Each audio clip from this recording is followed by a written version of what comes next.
All right. Hello, everyone. Welcome. I am Agni James, and this is Dr. Danielle Johnson, and we are going to be talking about a lot of different things today.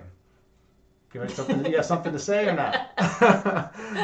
So we have been going back and forth about what we're going to talk about today, and it's been a little source of contention for the last couple hours because I'm very intuitive with how I work in the world, and Agni is very analytical. And so he would come and say, "Okay, what are we going to talk about tonight? Let's label everything down. Let's practice it word for word." And I'm like, "No, let's just talk. We can talk about happiness, and we can talk about what we're researching. We can Yeah. talk." Danielle likes to extemporize. She's like the concert pianist that just shows up, after a late night of drinking, to the concert piano hall and just, puts on this brilliant performance. I'm the kind of guy that likes to have every single detail planned out and organized. So yeah, We've been clashing. we're gonna try to make this work. Okay, we have a lot of people to say hello to here. P. Barrow, hello. Thank you so much for showing in. Roko Hemda, hey, it's great to see you. L. Johnson involved, great to see you as well. And JT Farms, awesome. Great to see you as well. You are one of our 2 subscribers. Just anyone who's unaware of what's going on, we recently became, as of yesterday, we became Twitch affiliates, which means we're moving up in the world. We now have the potential to have subscriptions, so we'd appreciate it if you could subscribe if you get the chance. Also, if you're an Amazon Prime member, you can subscribe for free. So all you have to do is link your Twitch account with your Amazon Prime account, and then In Prime, you have to go into Amazon Prime to do it. yeah, and then you'll be able to subscribe and support the channel. So keep that in mind. Okay, so today we have a lot of things to discuss. Nothing scripted though, which makes me feel very uncomfortable. I like order and discipline. I'm a chess player. I play competitive chess. Those of you who don't know me, so I like when things are very logical. And Danielle can go the other way. She's very intuitive based, intuition based. So I guess we're going to be talking about happiness. That's one of the things we're going to be talking about. What is happiness and what is suffering and things along those lines. And then I'll probably jump into a meditation later on at the end of it. So a few quick things about happiness. So first, I would like to know what anybody thinks happiness is. If you want to type anything in the chat, let us know, what does happiness mean to you? Because we assume that people want happiness in their lives, right? Not suffering, which was what we kind of think of as the opposite. So what would make you happy in your life? How would you define that? And then we can talk a little bit while people are kind of coming up with their thoughts about maybe the history of happiness a little. So what does philosophy say about happiness? I mean, there's a lot. There's many different takes about what philosophy says on the history of happiness, striving for happiness. One of the big distinctions that is made is the notion of need fulfillment and hedonistic happiness versus contentment. And that's something that's important to keep in mind. So, when people are born, they're basically trying to get their needs fulfilled, right? You're hungry, you're tired, you need to sleep, you're hungry, you have to eat, right? You have all these different things that you have to do in order to survive, right? And as you get older, you might try to become happy. And then when you fulfill those needs when you're a kid, you get happy, right? You get a full meal, you're happy, right? You get a good night's sleep, you're happy. And then when you get older, maybe 8, 9 years old, 10 years old, you start, you have a good meal, and you eat a ton, and then maybe you're not so happy. I mean, maybe initially you're happy, but the gorging and the hedonistic behavior seems to not satiate in the long term. And this is something that a lot of people have difficulty understanding. So, initially, yes, need fulfillment must be met. We need to get, healthy meals. We need to, get nourishment, get sleep, all those things such that bodily processes can function well, and that we can function well as human beings. But then when we get older, we seem to look back to those ways of trying to find contentment in life and use those same ways to try to find happiness when we're feeling down. And they don't seem to give the same level of reward as we had when we were younger. So some people tend to keep pursuing those things, right? Some people are like, well, I'm just gonna go to all you can eat buffets. I'm just gonna gorge. I'm gonna do all these things. I'm gonna maybe start drinking, right? I'm gonna start drinking, and then if I drink a lot of alcohol, then I can be happy. And initially, yeah, you get drunk, you probably feel happy, but then there's always a downside to that too. Oh, let's see, JT Farms, short-term goal happiness from mental stability. Yeah, absolutely, right. A stable mental state is definitely a way to find that some people try to find happiness through, and that's a really good point. So we have all these different things, right? And some people never really get out of the mindset that more is better, right? There's this notion in America and Western culture. Danielle, maybe you can expound on that a little bit. People think that more is better, and that like the more food you get, the more alcohol you drink at a party, that's all better.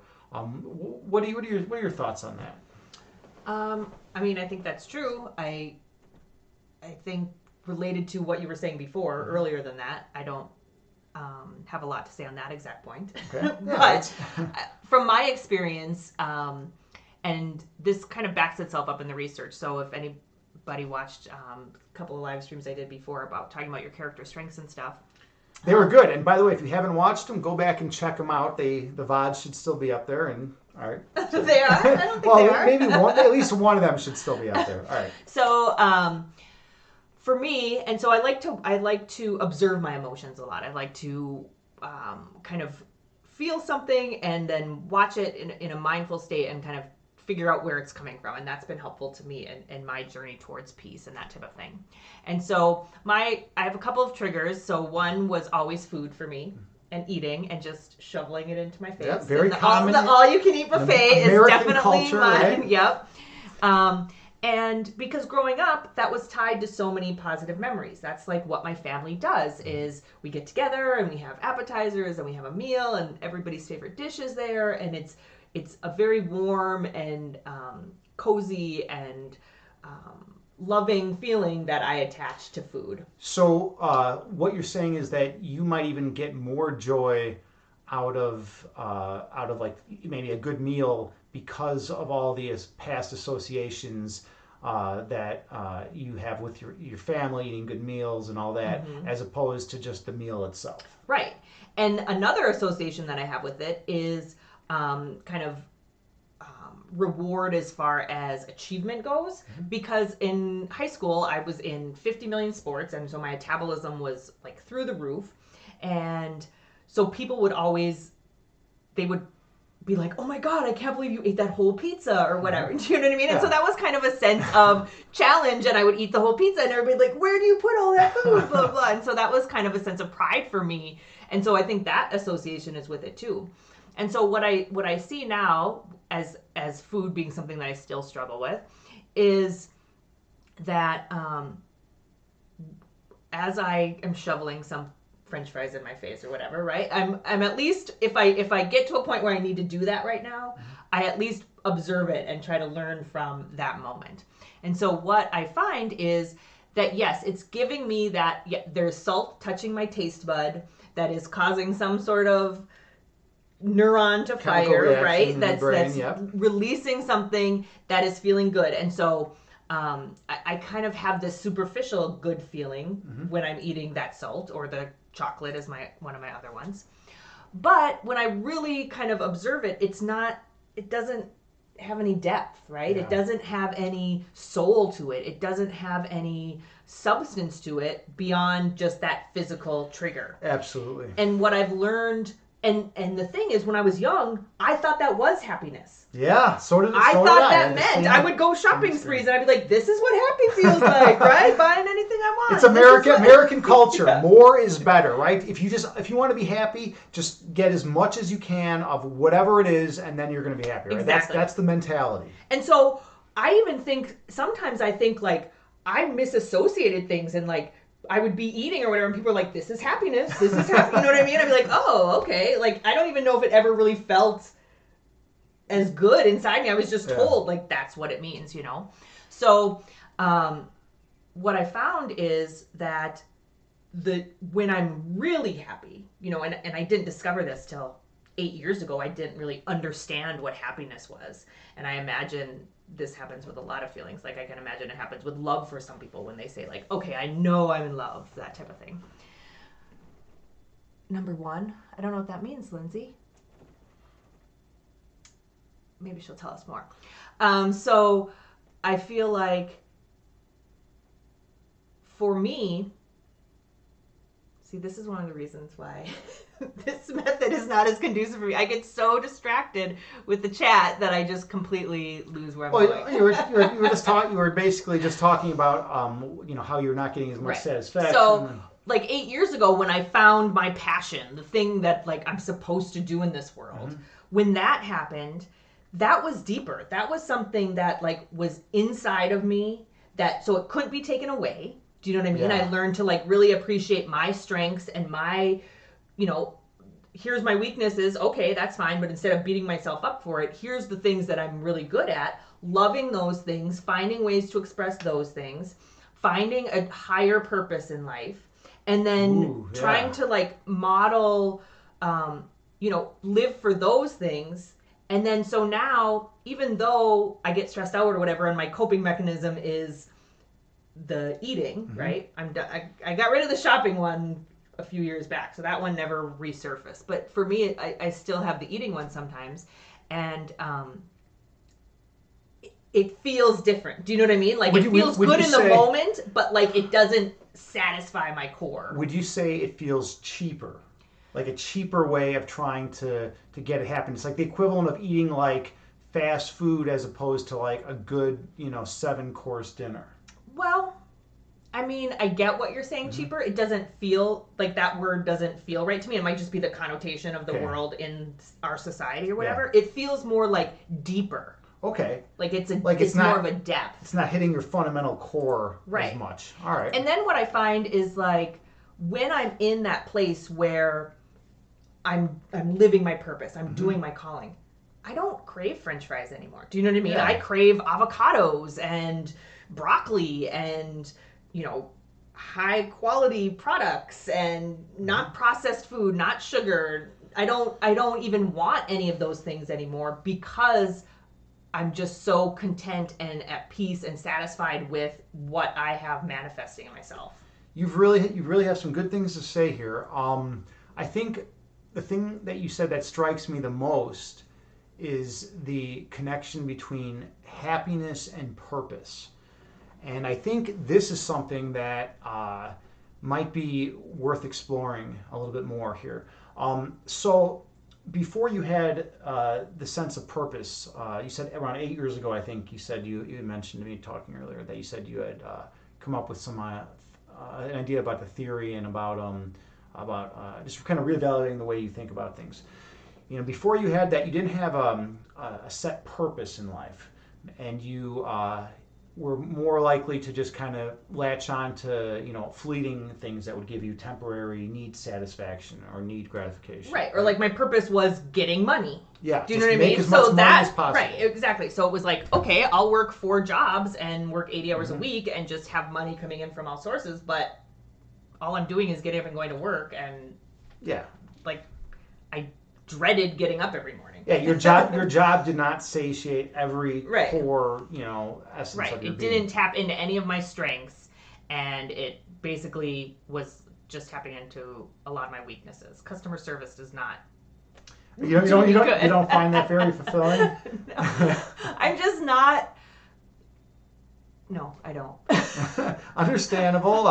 One of my good friends I does customer service for Crate and Barrel, and he doesn't exactly find it the I most mean, I love rewarding people thing in the so world. much. I hate society and like the systems, and Mhm. that's what you have to work within customer service. And Yeah. the customer is not always right. I'm sorry. Sometimes the customer is a jerk off, and they should not get free shit and be rewarded for being. Yeah. A lot of people will agree with you there. That's Sorry, that was a total tangent. But so yes, that did not bring out my strengths. Like a better suited person for that job is somebody who can be kind to people hmm and can let that stuff, roll off their skin or whatever. I am not great at doing that. That is okay. one of my areas of improvement. But learning, and any of you again who watched me take the character strength survey found that like this love of learning, this truth and wisdom aspects were some of my strongest strengths. And so once I started living for those things and doing those things, so let me preface that with I still suffer. Yeah. But the only time I suffer now is when I lose sight of that purpose and I'm not following that purpose. And so now I'm suffering because I'm too scared or too, so for those of you who don't know, my purpose in this world is to unify the whole field of psychology with an overarching meta theory, and that will in turn bring about world peace. So Pretty awesome. Pretty lofty goal too. so just a I will small say, little yeah, goal right there. Yeah, it's not like she wants to, clean up the trash on like a certain segment of Highway 171. She just wants to, unify science and all that. Yeah. Fair enough. But she does have some really good ideas, and she's, smart as hell. So we'll see how it plays out. But it's a really scary, like ridiculous thing to say out loud sometimes Yeah. to yourself when you're like, oh yeah, I'm just gonna like unify all of like.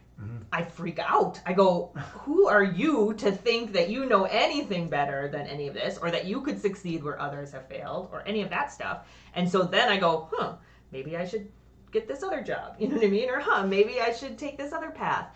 And that's when I start to want to eat the salt again, right? Or the chocolate again, when I start losing that purpose. Losing your purpose. So then what would you say? What would you think about the relationship between purpose and happiness? Would you say that if one has a strong purpose in which they feel that they are working and activating their authentic self in the process, that individual would not need to go try to fulfill their sub purposes, maybe by gorging on food or alcohol or drug addictions and things like that? Is that something you would hold? Yeah, I would go that strong. Okay, so I think that's a really good point to stop at. It's something to think about, right? If we do have, and I've noticed too in life, if you see someone who's just kind of wandering around aimlessly, they tend to get into into behaviors that are not very conducive to living a happy, healthy life, right? But if someone is very steadfast, if someone has a strong purpose and they want to go with it, and they wake up and they're every day they look forward to fighting their fight or promoting their idea or whatever it is, that seems to give people a certain level of satisfaction that is not found in buying 7 double cheeseburgers at McDonald's when they're 99 cents. Can I add one more thing? Well, and that was my joke. We're supposed to pause and like laugh a little bit and like talk about how funny that is, because I used to know a guy that would literally go and buy 7 double cheeseburgers, or actually no, I think he bought 9 at one point. Well, how would I think that's funny? I didn't know him. Well, you do know him. I don't want to mention any names here. You do know the guy I'm thinking about. Right. But I just don't want to put anyone on the spot. We're supposed to pause and laugh. There you go. There you go. Right. My audience. The audience here, is laughing and they want us to pause. All right, so. So one thing I do want to note though is, I feel like I made that strong claim there about finding purpose, but I think there was a point where I was so deficient in some things and had so much shadow to work through and so much kind of mental illness. There was times when I was deeply depressed or Yeah. deeply anxious or whatever, where I don't know if that purpose Could be attained in that current state. perhaps, yeah. Because there were times when like I would have to go shopping to kind of release to do a release. Not it wasn't giving me something. It was Yeah. I was so anxious that if I didn't go and buy a pack it's office supplies. That's what I used to do. I didn't go and buy a pack of Sharpies. Like going there and buying the pack of Sharpies like made me feel better. So like to each her own, right? I'm curious to explore if I would have needed to kind of get past that to like a midpoint, a stable point, and then at that stable point, after I spent all those years in therapy and with people getting to that stable point, if then I could then move on and find the purpose. Do you know what I mean? I'm not sure that I would have had that capability in the earlier state. Yeah, got it. I could see that if one is in a state, a very low level state in which they're really depressed or anxious or fearful, it you might need something to kind of boost you out of that, to break through a little bit in order for you to then go and attain, your true underlying vision. So yeah, I definitely could see that. All right, so that was a great little introduction about happiness, and it's time to hop into some meditation. Are you going to meditate with me? I here? do want to. Oh, beautiful. But All can right. I use the bowl? Use the sound bowl? Yeah. I do have a sound bowl. That's my favorite. All right. We're going to start with a little bit of this. By the way, if you can't see it, it's a nice Buddha hanging out in the bowl. Buddha likes to make some soothing sounds. So we'll start out. Everyone get in a nice, comfortable seating posture. And gently close your eyes. Take a slow, deep inhale through the nose.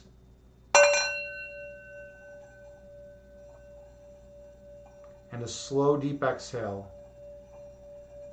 through your mouth.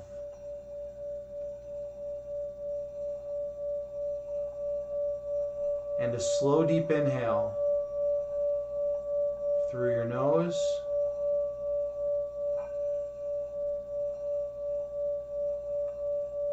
And a slow, deep exhale through your mouth.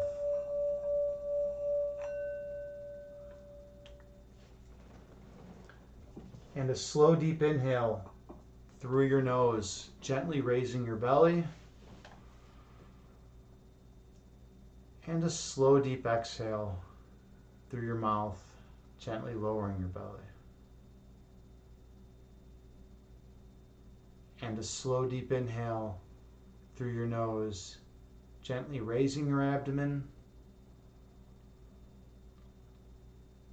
And a slow, deep exhale through your mouth, gently lowering your abdomen.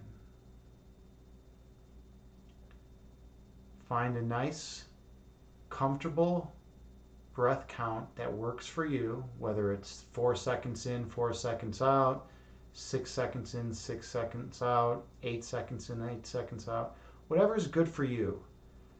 And stay true to that breath count throughout the remainder of the meditation.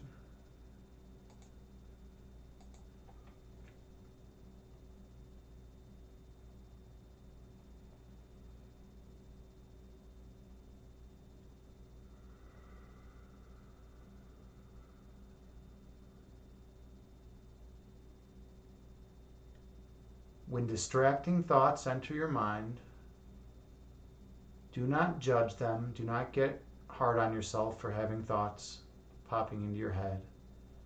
Just gently release them and return to your breath. Slow, deep inhales in through the nose and slow, deep exhales out through your mouth.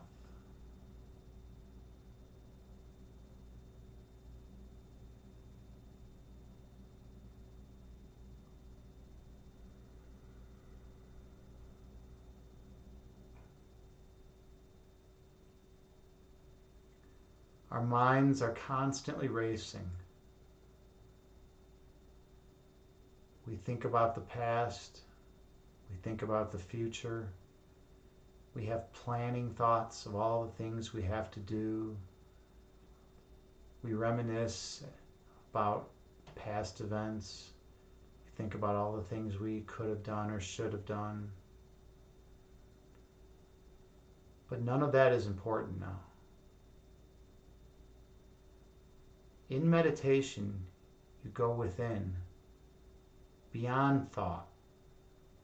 You go to the place of pure being, of pure oneness, the place where you are one with all of creation, with the source of creation, not with the ego, not with fearful thoughts, not with thoughts about what you have to do, thoughts that keep you distracted.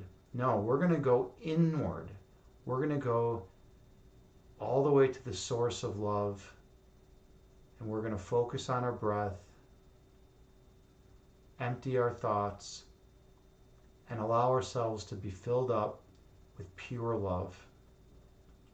So gently inhale through your nose, raising your belly, breathing in pure being and love into your body, and exhale through your mouth, releasing all that does not serve you.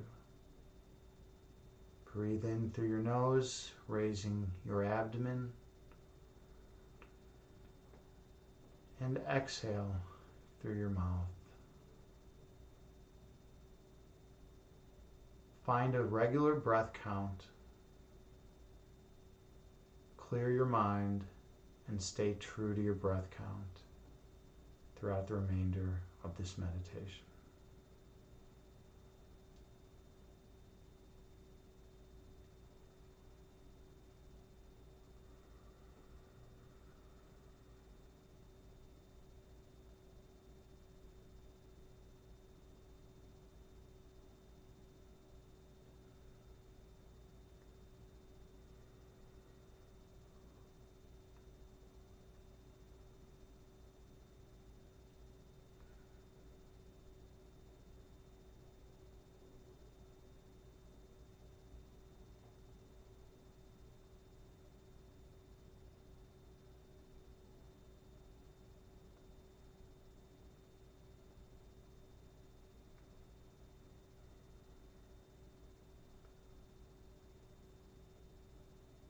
When distracting thoughts enter your mind, release them and return to your breath.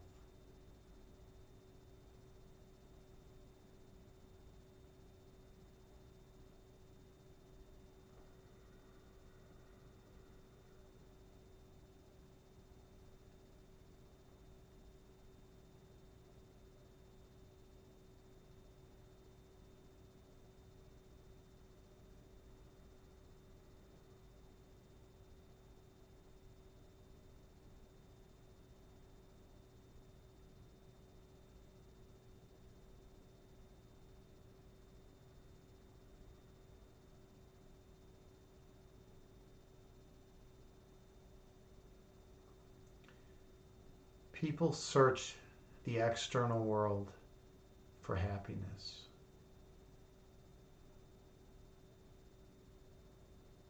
As young children, we gorge on food.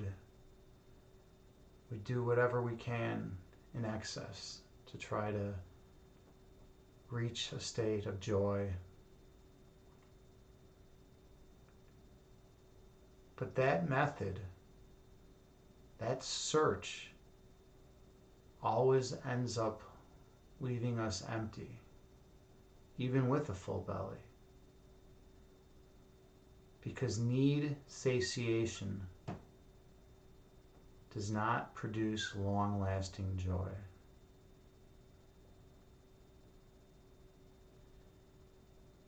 The most ironic thing about our pursuit as humans, our pursuit into the external world, is that we're looking for something externally, namely happiness, which already exists internally within our core being.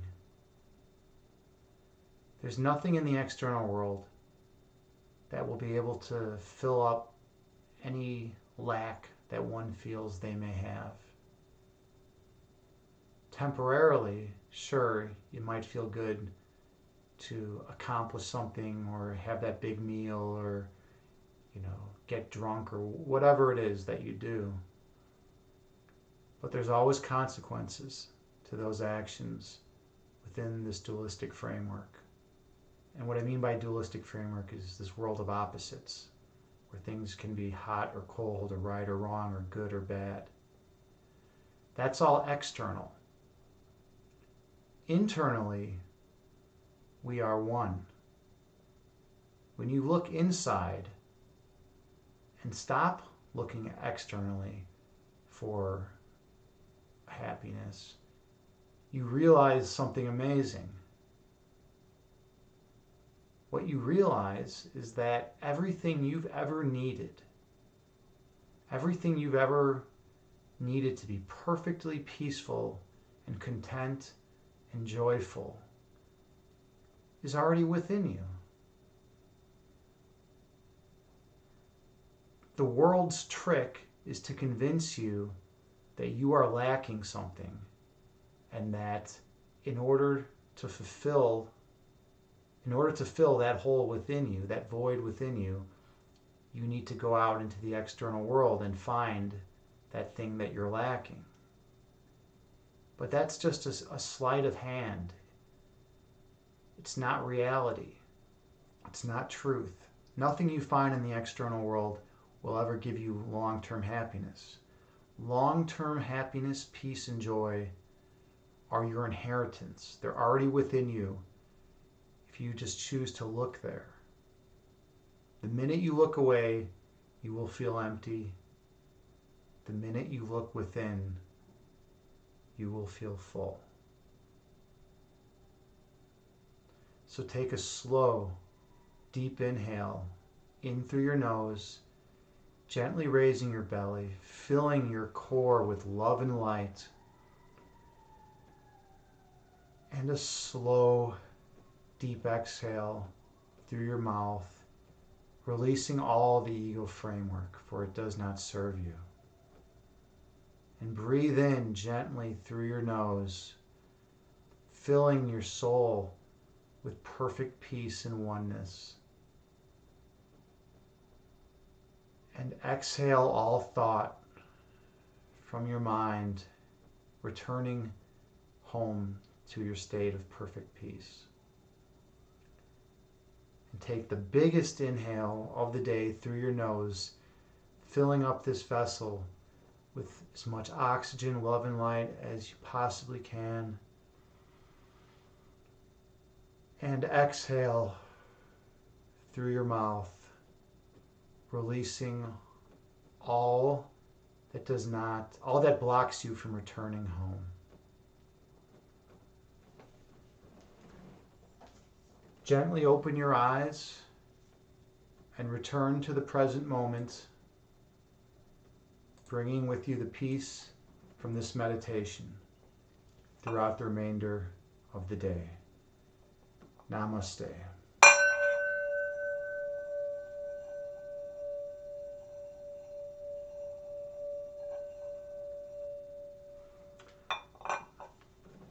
Kittens Kung Fu, you showed up. Awesome. Good to see you. It's good to see everyone here. Thank you all so much. We're both eternally grateful that you shared this meditation with us and the philosophy prior. It's really cool that you all came in and that you're all interested about happiness and need fulfillment, the distinctions between hedonistic happiness and goal attainment and purpose. Purpose is super important. Without purpose, we look for other things that are going to give us happiness, and those things will ultimately fail. So thank you for tuning in. Also, thank you, A. for the subscribe. Oh, we got to subscribe here. Yeah. Awesome. Great. Thank you so much. All right. Thank we you, got 3 subscribers. Kung Fu. We're so stoked too. Yeah. We really appreciate it. It was it's something. It was one of our goals that we were trying to do at Evolve Yourself TV, and we're super happy that we were able to get this. And thanks for your follow and all that. We much appreciate it. Oh, excellent, great. All right, we have a lot of people chiming in. Daita John, Daita hi. John, excellent. All right. Joyful is a good feeling. Yes. This is really good. Okay. Well, thank you all so much. Oh, and Alb's gifting a tier 1 sub to the community. This is great. Awesome, really cool. He gifted one to Roko Hemda. Nice. You're the first person to gift a sub. Well, that's really kind. Thank you so much. I'm sure Roko Hemda will appreciate that. And JT Farms, thank you so much as well. You're so kind and welcoming. You show up for the streams, and we really appreciate all your support. All right. Oh, and Ted J Warm Rain, thank you so much. This is great. There's so much positivity here. This is a wonderful community we're trying to build. Yeah, absolutely. Kittens, who should we raid today? I can't find anyone. Yeah, Kittens. Who should we raid? Kittens. You know the community. Let's see who's out there to raid. Is there anyone out there? Pick a live channel. We're gonna try to find someone to raid. Let's see. Gotham Chess? No, I'm not gonna raid. Hold on. Okay, Kittens Kung Fu is gonna come forth and find us a worthy person to All raid. the people Yeah, this is so right strange. Usually everyone is. There's someone to raid. Is there? Do you see anyone? Not any of the people that I follow are on live right now. All right. But I don't know a lot. Well, you guys are getting extra. You're getting some extra minutes with us. Yeah, bonus content right here. This is quality. We don't do this for everyone. This is quality. Whoa! You gifted. Wow, Kittens Kung Fu. Thank you so much. Gosh. Gifting 5 tier 1 subs. Wow. Thank you so much. That is amazing. That is amazing. Unbelievable. Wow. I don't even know what to say. I'm so happy and grateful. This is incredible. Wow, that's amazing. Thank you. All right. Is there anyone to raid? Can we find? Let's see if we can find someone. I'm just gonna go to health and fitness. Yeah, just go to health and fitness and just try to find someone. Unless you see someone that you know, if you have any someone in the fitness health community that you want to raid, I mean, we'd love to support you and help you out. Let's see if there's anyone out there. Well, if not, we can always end early. But anyways, thank you all so much. We really appreciate all your support. Oh, Mike Fit is a great guy doing fitness. Let's try to find Mike Fit. Okay, Mike Fit.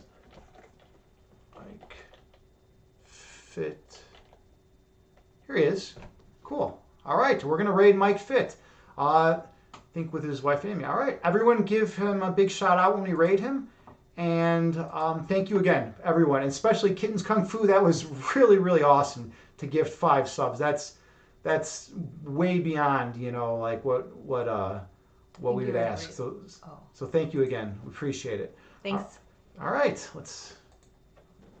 Okay.